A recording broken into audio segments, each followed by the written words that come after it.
नमस्कार, देशोन्नतीमध्ये मी ऐश्वर्या शिंदे आपलं स्वागत करते। केंद्रीय भूपृष्ठ वाहतूक मंत्री नितीन गडकरी यांनी आज नागपूर लोकसभा मतदारसंघासाठी तर काँग्रेसला सोडचिठ्ठी देत शिवसेनेत आलेले राजू पारवे यांनी रामटेक मतदारसंघासाठी निवडणूक नामांकन अर्ज दाखल केला। यावेळी मुख्यमंत्री एकनाथ शिंदे, उपमुख्यमंत्री देवेंद्र फडणवीस, खासदार प्रफुल्ल पटेल हे देखील उपस्थित होते। हजारो कार्यकर्त्यांच्या उपस्थितीत यावेळी रॅली काढत महायुतीतर्फे शक्ती प्रदर्शन करण्यात आले। गडकरी यांच्या समवेत मुख्यमंत्री सुरुवातीपासून ते अखेरपर्यंत होते। विशेष म्हणजे यावेळी सर्वांना मुख्यमंत्र्यांमधील सामान्य कार्यकर्ता देखील अनुभवता आला। त्यांनी देखील गडकरी यांच्या समर्थनार्थ स्वतः घोषणा देण्यास सुरुवात केली। त्यांच्या पाठोपाठ मग इतर कार्यकर्त्यांनी घोषणा देण्यास सुरुवात केल्या। यावेळी मुख्यमंत्री एकनाथ शिंदे यांनी केंद्रीय मंत्री नितीन गडकरी यांच्या कामाचे भरभरून कौतुक केले।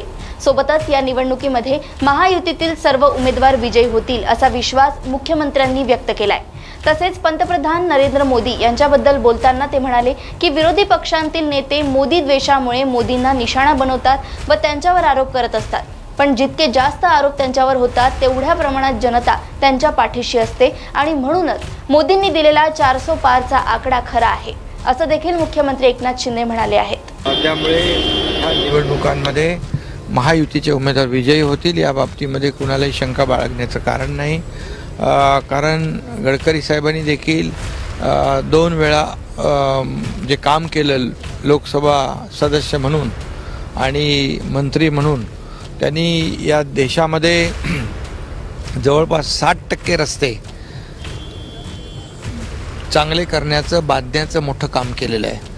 आज पूर्वीचं काम आणि आताच्या कामामध्ये जमीन आसमानचा फरक आहे। मोदीजींच्या नेतृत्वाखाली दर दिवशी हे सगळे हजारो किलोमीटरचे रस्ते आज गडकरी साहेबांनी केले आणि देशामध्ये एक वेगळा आयाम या देशातल्या या रस्त्यांच्या कामाला दिला आहे।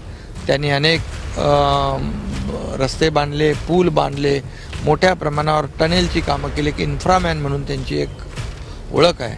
आणि रामटेकचे आमचे राजू पारवे हे देखील प्रभू रामचंद्राच्या पावन पदस्पर्शाने पावन झालेल्या भूमीतून उभे आहेत।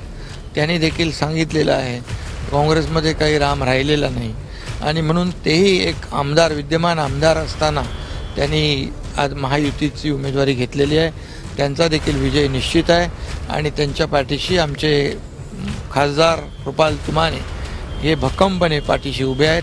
कृपाल तुमाने यांना देखील मी मोठी जबाबदारी देणार आहे आणि नक्कीच यामध्ये जे काही कृपाल तुमानेजींचं गेल्या 10 वर्षाचं काम जे आहे त्या कामाची पोचपावती देखील या निवडणुकीमध्ये मिळेल।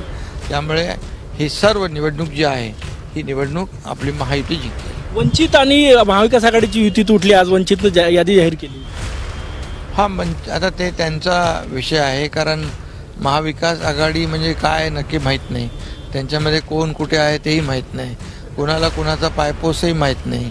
त्यामुळे हे सगळे स्वार्थासाठी एकत्र आलेले लोक आहेत, मोदी द्वेषाने पछाडलेले लोक एकत्र आलेत आणि गेल्या 2014ला देखील मोदीजींना फार आरोप प्रत्यारोप केले। सगळे एकत्र येऊन हे कोंडाळं केलं तरीसुद्धा 2014ला देखील मोदीजी निवडून आले।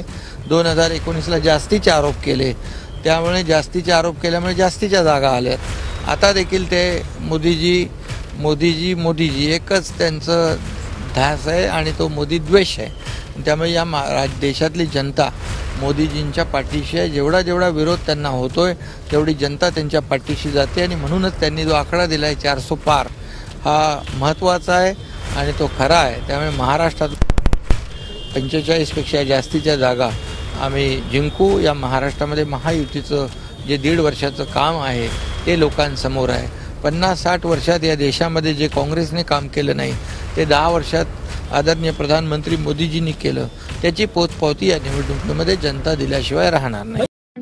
ठळक घडामोडींसाठी देशोन्नती न्यूज चॅनलला सबस्क्राइब करा आणि बेल आयकॉन प्रेस करा।